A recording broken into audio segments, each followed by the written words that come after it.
இப்போ நம்ம என்ன பார்க்க போகிறோம் அப்படின்னா, கர்த்தருடைய நாமம் எபிரேய மொழியில் எப்படி எழுதப்படுதுன்னு பார்ப்போம். யாத்ராகமம் 6:2 கர்த்தர் மோசையிடம் தன் பெயரை வெளிப்படுத்துகிறாரு.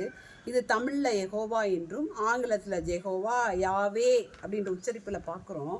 ஆனால் எல்லா உச்சரிப்புக்கும் எபிரேய மொழியில் 4 எழுத்து தான் உண்டு. கர்த்தருடைய நாமம் 4 எழுத்தில் வருது. அது என்னன்னா யெகோவா. யெகோவா என்ற எழுத்தை நம்ம போர்டில் எழுதி காமிப்பேன். யெகோவா, யெகோவா இந்த மாதிரி யெகோவா.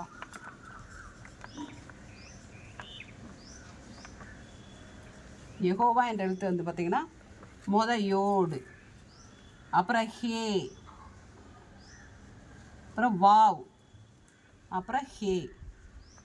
இந்த யோடு வந்து எதை குறிக்கணும்னா கர்த்தருடைய கரத்தை குறிக்கணும். யோடு வந்து கர்த்தருடைய கரத்தை குறிக்கும். ஹே வந்து பார் அர்த்தம். வாவ் வந்து ஆணின்னு அர்த்தம். வாவ் வந்து ஆணி, இது ஹே பார். என்ன பார்க்கணும் அப்படின்னா யெகோவாவில் என்ன பார்க்கணும்னா கர்த்தருடைய கரத்தை பார்க்கணும். ஆணிகளால் அடிக்கப்பட்ட கர்த்தருடைய கரத்தை பார்க்கணும். யெகோவா என்ற பேரில் கையை பார், ஆணியை பார். அப்போ கையில் தான் ஆணிகள் அடிக்கப்பட்டுச்சு, அதான் யெகோவா அப்படின்னு பார்க்குறோம். அப்போ இந்த யெகோவா தேவன்ட்டு தான் இப்போ இந்த யெகோவா பேர்லேயே வந்து இயேசு வர்றாரு. எப்படி வர்றாரு? இயேசு தான் ஆணிகளால் அடிக்கப்பட்டார். அப்போ யெகோவா அந்த தேவன்ட்டு நான் வந்தேன் அப்படின்னு சொல்கிறாருல, அப்போ அதுதான் யெகோஷுவான்னு சொல்கிறோம் ஏசப்பாவை எபிரேய மொழியில்.